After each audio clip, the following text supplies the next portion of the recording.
half-sister tried to break up her mother and stepfather and regretted it very much. It is not worth for the sake of money to set up close people because it can lead to sad consequences.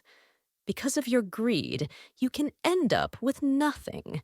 Carl was left without a mother at the age of 15. For almost 3 years, his father Andrew lived alone, working and raising his son, spending all the resources on the only heir. When Carl turned 18, he decided to start working, and his father didn't object. After about a year, Andrew made the decision to talk to his son about his personal life.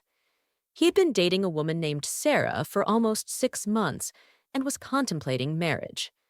Despite his desire to make things neat, Carl reacted calmly, even humorously, saying that he didn't care if it made his father happy. Andrew also mentioned that Sarah had a daughter named Lucy, who was 2 years younger than Carl. He assured his son that the girl is a good, well-mannered girl, involved in music and drawing. Carl was already familiar with the new chosen one of his father and managed to establish relations with her. Sarah and her daughter moved to live in an apartment with 2 men and quickly put on cozy. Carl soon noticed the advantages of his father's marriage. The house was always clean, and in the evenings they were met with a hot dinner. With his half-sister, Carl did not have serious problems. They almost did not communicate, limiting themselves to brief greetings and rare questions about business. Relations with Sarah were neutral. She did not interfere in his life, and he in hers. At first, everything went well, but a couple of months later, strange things started happening in the apartment. Lucy started complaining about missing money.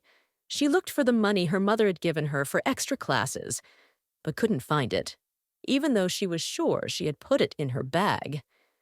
The situation was worrying, and Carl began to wonder what might have been going on in their house. Sarah advised her daughter to look for the money, which she had probably put in the wrong pocket and simply forgotten. However, the next time a larger sum of money that her grandmother had given Lucy for her birthday went missing. Sarah, irritated by her daughter's frequent complaints about missing items, began to wonder what was going on, but Lucy said she had suspicions about Carl. Sarah didn't believe her daughter's words, as she knew that Carl had his own money and didn't need other people's. She insisted that Lucy continue her search, assuring her that the money was probably just back in her other pocket. The missing situation, while seeming odd, was actually a ploy by Lucy to try to create tension between her mother and stepfather. Andrew didn't like Lucy, who envisioned a very different daddy. Sarah, for Andrew's sake, broke off a relationship with a wealthy suitor who promised a luxurious future and flooded Lucy with gifts, thus trying to attract Sarah's attention. Andrew, in fact, had nothing to set him apart. He had an average salary and offered no travel opportunities.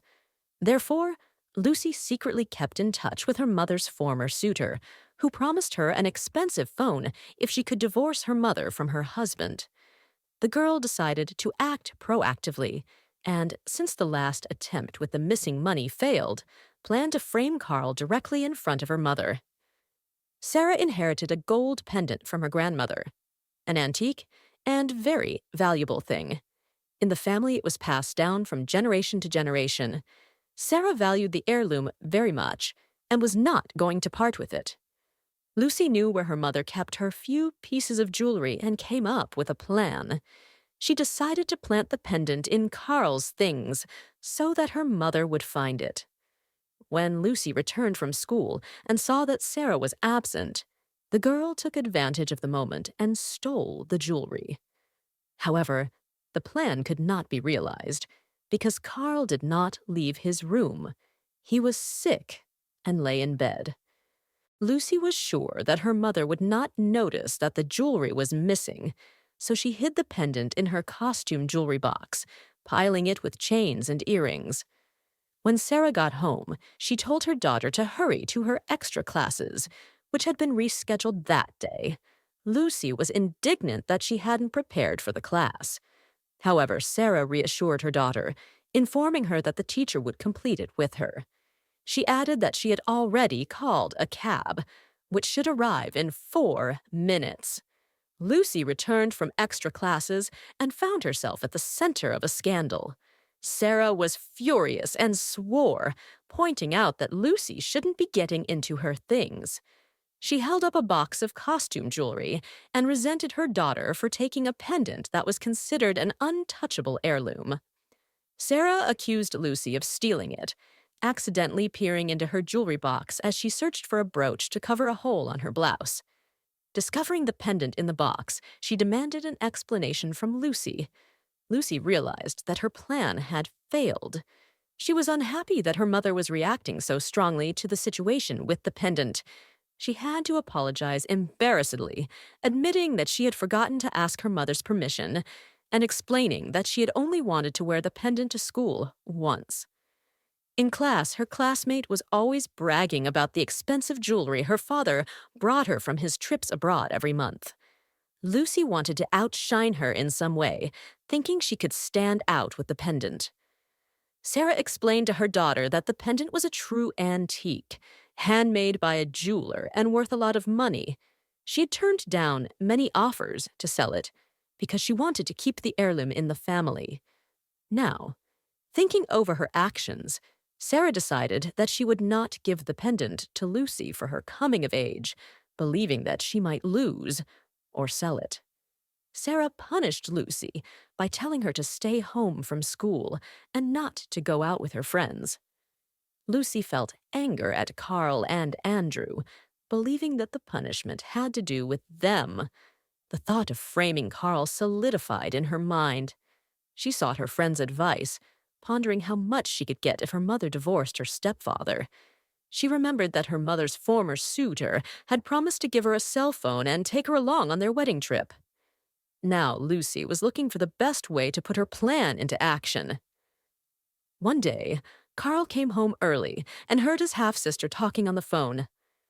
At first, he wanted to quietly retreat to his room, but when he heard the contents of the conversation, he froze in place. Lucy was sharing her plans with her friend about how to seduce him, despite the fact that he was her half-brother. She was afraid that if her boyfriend, whom she had been dating for 2 years, found out about it, she wouldn't be able to avoid trouble. Her friend suggested that she play up the situation to make it look like it had happened against her will. Carl was shocked. His half-sister was really up to something serious, and it could end badly for him. He was glad he had gotten home on time and hadn't fallen victim to her schemes. Now, he had to do something about it. Carl decided it was time to open his father's eyes to Lucy's true intentions. He thought about how to gather evidence. He had to figure out how to turn on the recorder on his phone or set up a hidden camera to record her words and actions. He realized that he needed to proceed carefully to avoid unnecessary problems. Carl knew that his mother and stepfather would be staying late at the movies. As he slammed the door, Lucy hung up the phone and walked out of the living room. She inquired if he was going to have dinner, since she planned to eat out herself. Carl agreed, but said he would change his clothes first. Lucy, smiling flirtatiously, was also going to change her outfit and suggested they meet in the kitchen. In a panic, Carl rushed to his room, where he pulled out a shirt with a breast pocket and turned on video mode on his phone. He put it in his pocket to record his sister's possible actions. Taking a deep breath, he headed into the kitchen. At the sight of Lucy approaching him, Carl nervously asked her to cover herself, which caused even more confusion when she admitted that she was interested in him as a man and considered herself an adult. Taking note of everything she said, Carl turned around and left the kitchen. Back in his room, he instantly sent the file to his father. Andrew received the video and immediately forwarded it to his wife. Sarah, at first frightened for her daughter, soon realized that Lucy wasn't acting this way by accident. In the evening, a big row broke out in the apartment. Lucy expressed her resentment to Andrew for his modest financial means, saying that she needed something more. She confessed that she had been planning to frame Carl all along, wanting to break up her mother and Andrew and live a rich life. Sarah made a difficult decision. She took her daughter's school papers and took her to her sister's house in a small town. Her sister listened to her and, frowning, assured her that labor would make Lucy more judicious and responsible. Let her study away from temptation. It wasn't easy for Lucy. She had to throw scandals for 3 months before she could come to terms with her new situation. In the end, she realized that her actions almost ruined Carl's life, who was not guilty of anything. Over time, Lucy changed, and Sarah took her back. The girl apologized to her mother and Carl. Despite his remorse, Carl avoided being alone with her, still afraid of her,